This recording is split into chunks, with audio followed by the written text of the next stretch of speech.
Hola, ¿qué tal? ¿Cómo andan? Bueno, para esta semana ya vamos terminando el cuatrimestre.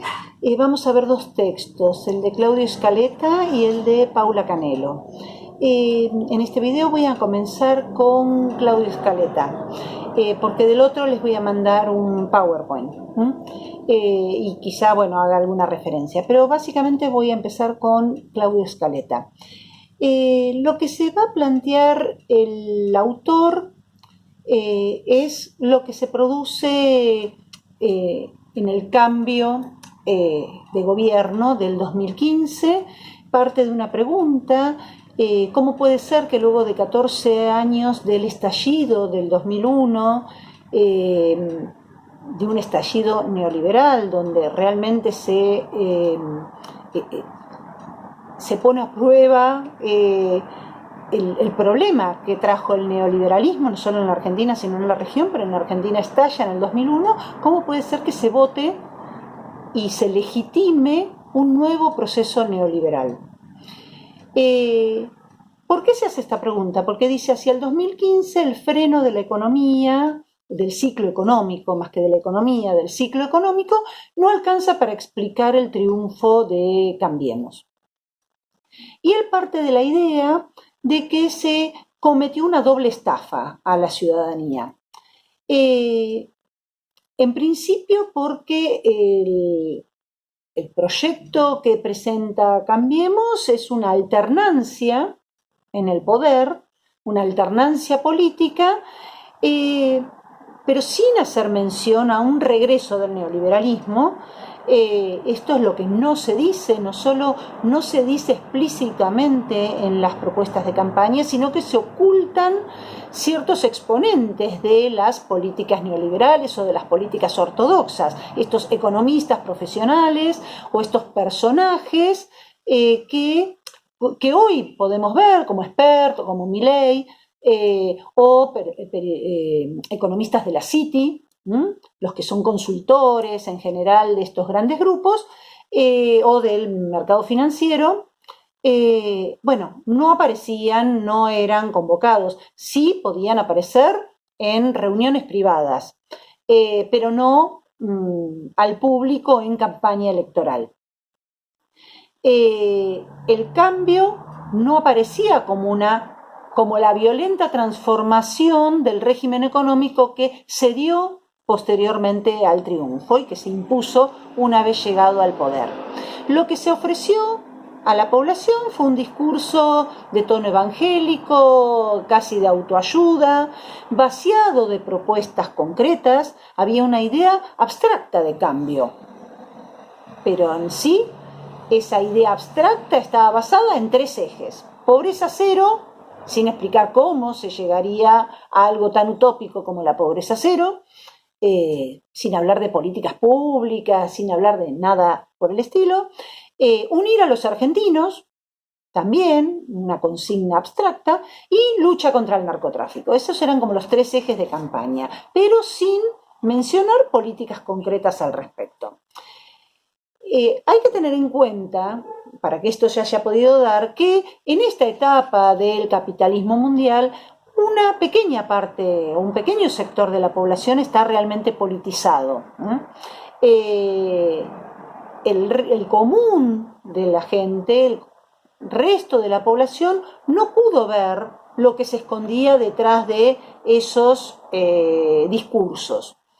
Y un dato que destaca el autor, una vez llegado al poder Cambiemos, es que esa transformación del modelo económico y, veremos también cultural, no pudo haberse dado sin apoyo legislativo. En ambas cámaras tuvo apoyo legislativo para gran parte de las medidas que se llevaron adelante. Y esto va a cuenta mía, no del autor, que lo escribió hace un tiempo. Si hoy vemos lo que está ocurriendo con las escuchas ilegales, con el espionaje, que está saltando a la luz en este momento, cosas que se sabían, pero que bueno, ahora saltan a la luz pública y hay jueces que se están ocupando del tema y hay pruebas palpables con imputados y con detenidos. Podríamos decir que parte del apoyo legislativo, en una parte de ese apoyo legislativo, tuvo que ver con esto. Y exponentes importantes que fueron apretados a fuerza de carpetazos. Esto se supo de entrada, los casos emblemáticos, Bosio, Randazzo, siempre se habló de carpetazos. ¿Qué significa esto? Bueno, ustedes lo sabrán mejor que yo, seguramente, el tener información de alguien para callarlo, para lograr que o se corra, caso Randazzo, o apoye medidas. Mi hipótesis, y que la estuve esbozando estos últimos días, es que así como cuando veíamos el proceso de reorganización nacional, decíamos, bueno, para llevar adelante el plan de Martínez de Hoz, fue necesaria la represión ilegal, no la represión legal, sino ilegal. El terror, el miedo, el no saber bien qué ocurre, esta cosa oculta.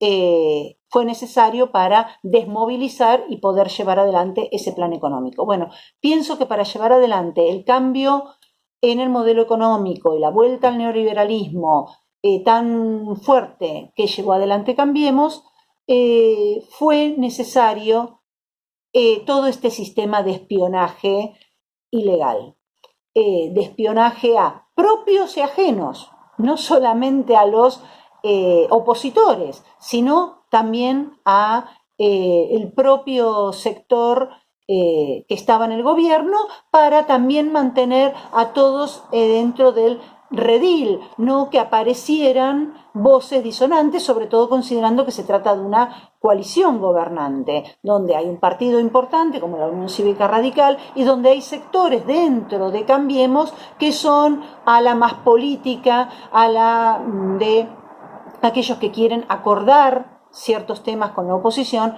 y esto no es así. Y ahora está surgiendo también que ese espionaje ilegal no solo se dio en la nación, sino que se dio en la provincia de Buenos Aires.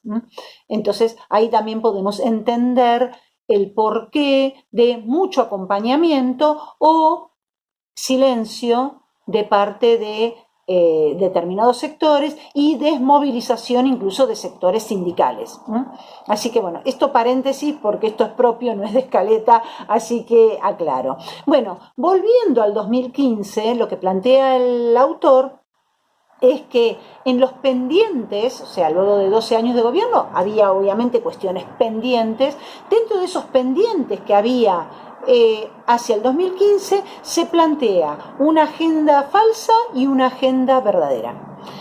La agenda falsa está motorizada por los medios de comunicación, por los economistas profesionales, ortodoxos por supuesto, por los consultores de la City y obviamente sobre esto sectores políticos.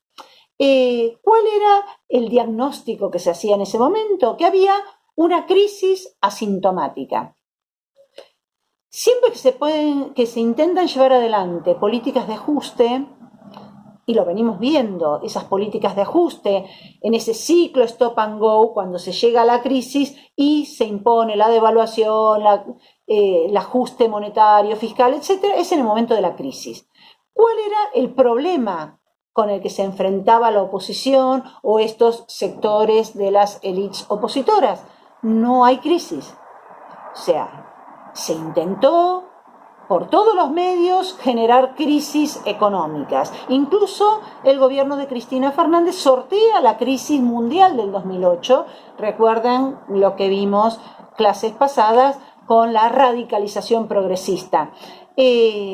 Bueno, esto que ocurre no le sirve a estos sectores para imponer la agenda de la necesidad de un ajuste. Si bien ni siquiera se habla de la palabra ajuste, porque después del 2001 esto estaba muy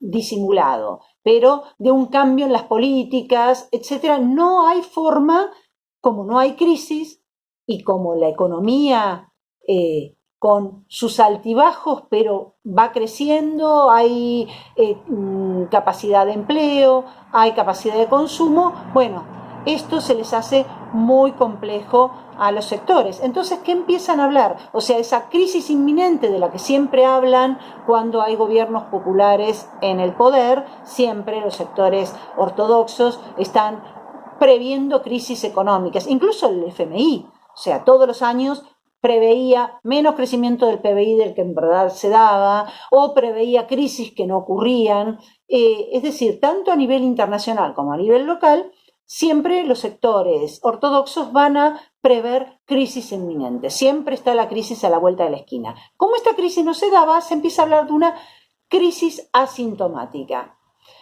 Una crisis que no se ve, que no ofrece síntomas. Y como no ofrece síntomas, ¿es por qué? Porque están armando un plan bomba, es decir, un plan económico que le explote al otro gobierno, como si quienes están en el gobierno no quisieran ganar elecciones, digamos. O sea, no, pierdo para que le explote al otro, digamos. Esto evidentemente no tiene mucha lógica, pero era lo que se estaba planteando hacia el 2015, o sea, ya desde un tiempo antes. Voy a cortar el video acá para seguir en otro y que no se nos haga tan largo un solo video.